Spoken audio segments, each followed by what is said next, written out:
बादल देखकर गेंदबाज ही चुनने का निर्णय सही है। और क्या पहले दिन की पिच पर बल्लेबाजी का साहस कम था? देखिए, ये सारे प्रश्नों के उत्तर जो हैं वो हम अपने क्रिकेट एक्सपर्ट मदन लाल जी से लेंगे कि नंबर 1 ऑफ स्पिनर अश्विन को 11 से बाहर बैठाने का निर्णय ठीक था? क्या दूसरे दिन टीम इंडिया में वापसी का है दम? ये चौथा प्रश्न यहां पर। और इसके अलावा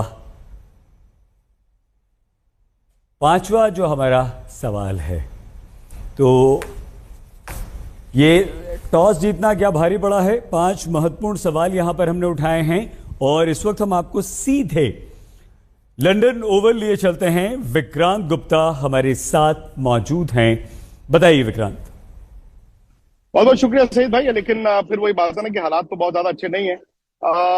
मतलब एक वर्ल्ड टेस्ट चैंपियनशिप फाइनल तैयारी करके आप आते हैं, सुबह हल्की सी ठंड थी, जहन में आपके चल रहा था कि विकेट पे घास है, और टॉस जीत के भारत ने, जैसे आपने कहा, ये कहा ऑस्ट्रेलिया को कि आप बैटिंग करने आए। अब मजे की बात देखिए, ये शाम हो गई है।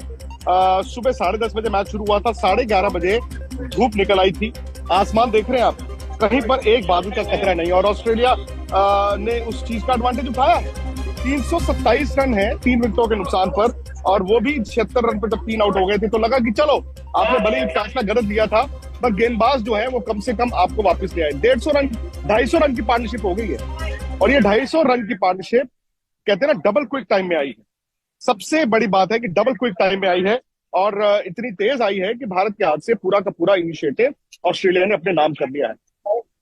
तो फिलहाल सनी भाई भी हैं मेरे साथ, मदन जी भी हैं। सनी भाई, समझ नहीं आती, कल भी हम बात कर रहे थे कि इतना बड़ा मैच है, इसका बिल्डअप इतना बड़ा है, बट क्या इंडिया ने वो टॉस के वक्त एडवांटेज सारा का सारा ऑस्ट्रेलिया को दे दिया?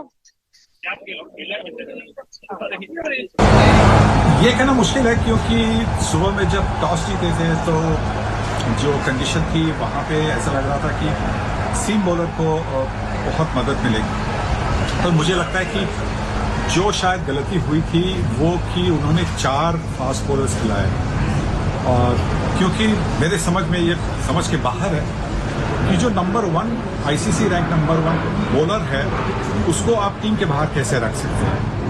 आपके नंबर 1 आईसीसी के कोई बल्लेबाज हो, उसको कोई भी पिच हो, किसी भी तरह की पिच हो, क्या आप उसको 11 में से बाहर निकाल देंगे? ये नहीं हो सकता। अगर बल्लेबाजों को नहीं होता तो बॉलर को क्यों होता है, मुझे समझ में नहीं आता, और हमेशा ये अश्विन के साथ ही होता है। तो वहां पे वो गलती होगी। और दूसरी बात हमें याद रखनी चाहिए, अश्विन ऑफ स्पिनर है, ऑस्ट्रेलिया के पास 5 लेफ्ट हैंडर्स है। वार्नर ख्वाजा ओपनिंग बल्लेबाज है, ख्वाजा जल्दी आउट हो गए, ठीक है।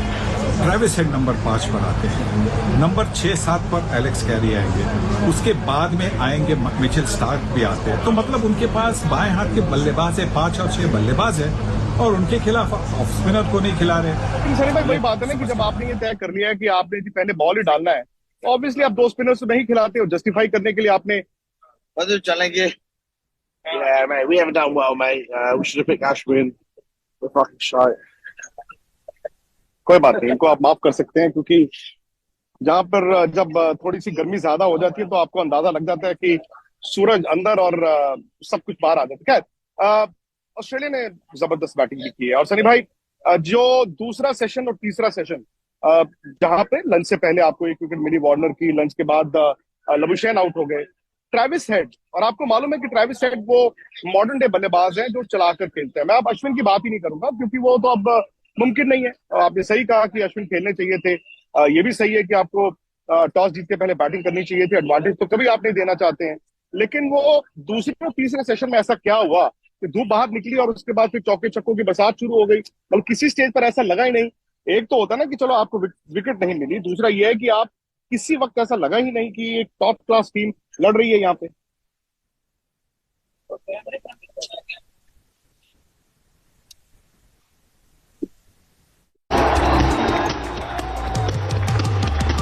मौका वर्ल्ड टेस्ट चैंपियनशिप के फाइनल का।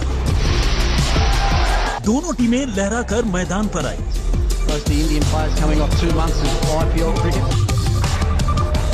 लेकिन ये शमी और सिराज की स्विंग की सनसनी थी जिसने शुरुआत में ही समा बांध दिया। what a delivery that is.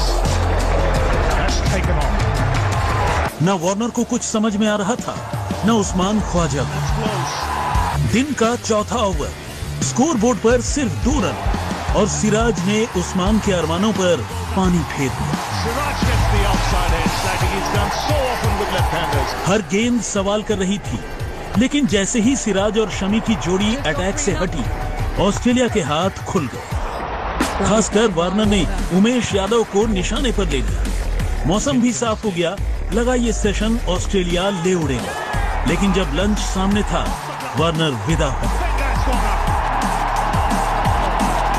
Lunch तक ऑस्ट्रेलिया 2 विकेट पर 73 रन। वार्नर के आउट होने से राहत आई। पहले सत्र में सिराज और शार्दुल को मिला 1-1 विकेट।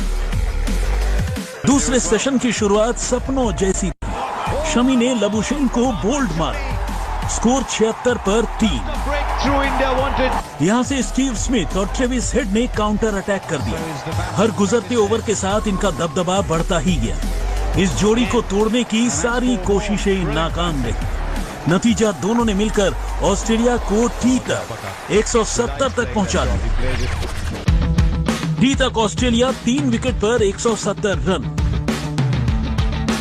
ट्रेविस हेड ने धो डाला। भारत के गेंदबाज थकते गए। स्टीव स्मिथ और ट्रेविस हेड टी के बाद भी रन कूटते गए। जल्द ही वो मुकाम आया जब दोनों बल्लेबाजों ने अपने और अपनी टीम के लिए मील का पत्थर लगाया। अंगद की तरह पांव जमाए रहे स्मिथ ने 144 गेंदों पर अर्धशतक बनाया। वहीं ट्रेविस हेड ने महज 106 गेंदों पर शतक ठोक दिया। अब ऑस्ट्रेलिया को वो आधार मिल गया है जहां से वो पहली पारी में 500 से ज्यादा रन बनाने की सोच रही होगी। ये कहने की शायद जरूरत भी नहीं कि पहला दिन पूरी तरह कंगारुओं के नाम रहा। तय है कि दूसरे दिन भी टीम इंडिया का बड़ा इम्तिहान होगा। दूसरा दिन तय कर देगा कि मैच किस खेमे का रुख करेगा। विक्रांत गुप्ता, लंदन, आज तक।